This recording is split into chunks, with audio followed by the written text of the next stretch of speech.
नमस्ते सभी को सादर प्रणाम। मैं विशाल एक बार पुनः स्वागत करता हूं आपका अपने यूट्यूब चैनल सनातन मार्ग पर। आज हम बात करेंगे तीसरी और आखिरी द्वंद्व प्रकृति यानी वात कफ प्रकृति के मानसिक लक्षणों के बारे में। वात आकाश और वायु महाभूत का संगम है और वहीं कफ जल तथा पृथ्वी महाभूत का संगम है। दोनों के जो गुण हैं वैसे तो आपस में मिलते नहीं हैं, लेकिन एक जगह ये समान है। दोनों के गुण शीतल हैं। जो वात है रूखा है, वहीं कफ स्निग्ध है, यानी कि वात ड्राई है तो कफ चिकना है। वहीं वात हल्का है, कफ भारी है। वात चंचल है, कफ स्थिर है। तो हर जगह ये इनके अंदर विपरीतता मिलती है, असमानता मिलती है। बस एक जगह दोनों शीतल मिलते हैं। इसी प्रकार के जो लक्षण होते हैं वात और कफ प्रकृति के मानसिक लक्षणों में आते हैं। आइए आज का वीडियो हम शुरू करते हैं।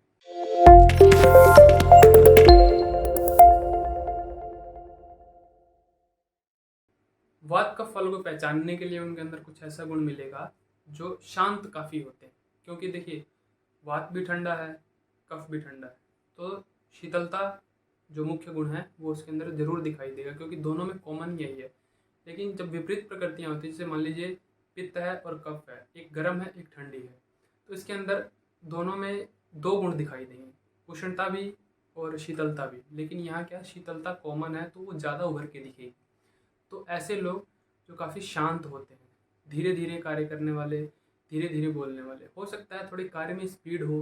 क्यों? क्योंकि यहाँ वात भी है, तो वात का चंचलता एक गुण है, तो वो गुण भी उसके अंदर दिखाई दे सकता है। लेकिन शांत रहेंगे ये, मतलब भड़कने वाले स्वभाव के नहीं होंगे, गर्म स्वभाव के नहीं होंगे। गर्म जो गुण है वो पित्त का है।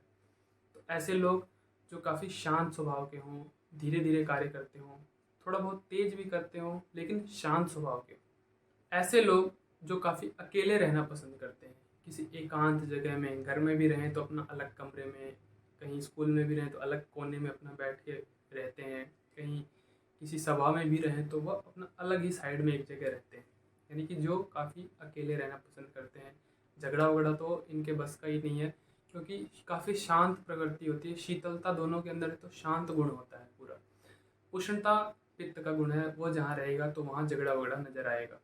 तो काफ़ी शांत होते हैं, अकेले रहना पसंद करते हैं, बोलना बोलना किसी से ज़्यादा पसंद नहीं करते। हाँ, ये सुनना पसंद करते हैं बोलने से ज़्यादा। यानी किसी स्टेज पे सभा में आगे आके बोलेंगे नहीं, बस पीछे बैठ के अपना अकेले शांति से सुनते रहेंगे। तो इस प्रकार के जो लक्षण होते हैं वह वात और कफ प्रकृति में आते हैं।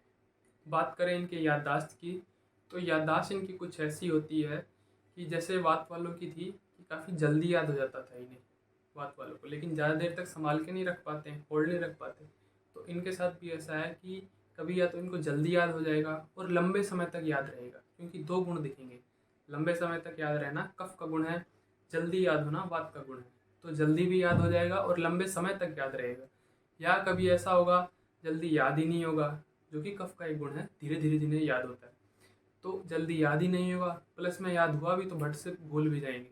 जैसे वात का गुण जो है, वात जल्दी भूलता है।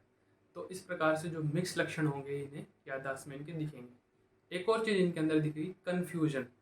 काफ़ी कन्फ्यूज, जो सबसे कन्फ्यूज मानसिक लक्षण होगा वो वात और कफ प्रकृति का होगा। क्यों? क्योंकि यहाँ उष्णता की कमी है, पित्त की कमी है।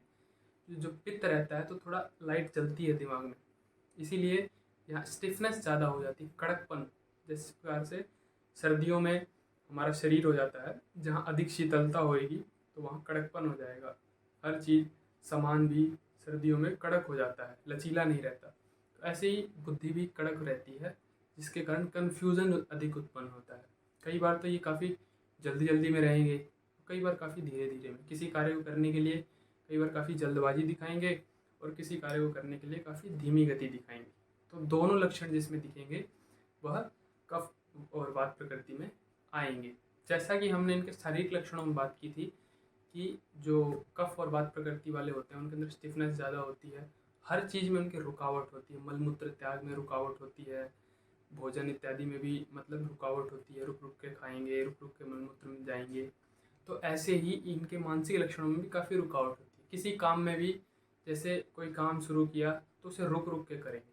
जैसे 2 दिन का काम है, 4 दिन का काम है, तो उसे काफ़ी लंबा ले जाएंगे, आधा दिन करेंगे, आधा दिन छोड़ देंगे, ठीक है।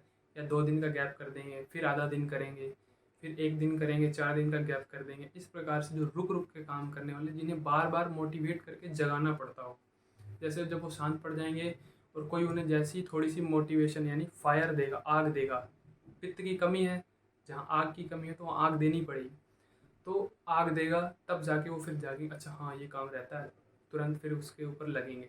फिर थोड़ी देर में आग की तो कमी है ही, शांत पड़ जाएंगे, फिर उन्हें जगाना पड़ेगा, मोटिवेट करना पड़ेगा। तो इस तरह से बार बार जिनको मोटिवेट करना पड़े, रुक रुक के अपने काम करने वाले जो ये लोग होते हैं, वह कफवात प्रकृति में आते हैं।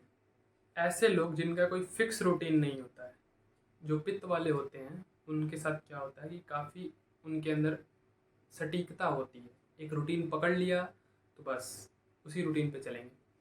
लेकिन जो इनके साथ ऐसा है कि कफ और वात वालों के साथ इनका कोई फिक्स रूटीन नहीं है।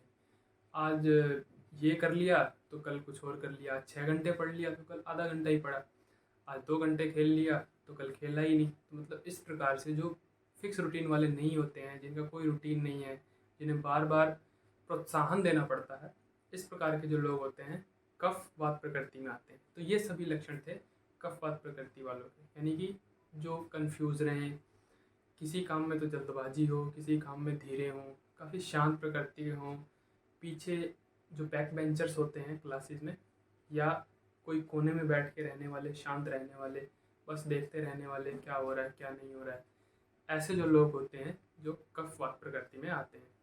तो इस तरह से प्रकृति सिद्धांत का यह लेक्चर सीरीज समाप्त हुआ। अब हम जानेंगे कि इन प्रकृतियों को बैलेंस कैसे किया जाए। ये तो प्राकृतिक रूप से मिलती हैं, जो उन प्रकृतियों की बात की हमने, इसका मूल स्वरूप है, इसे हम बदल नहीं सकते हैं, इसे हम बैलेंस रख सकते हैं। तो इसके बारे में अब हम आगे जानेंगे। तो आज के लिए इतना ही, सादर नमस्ते।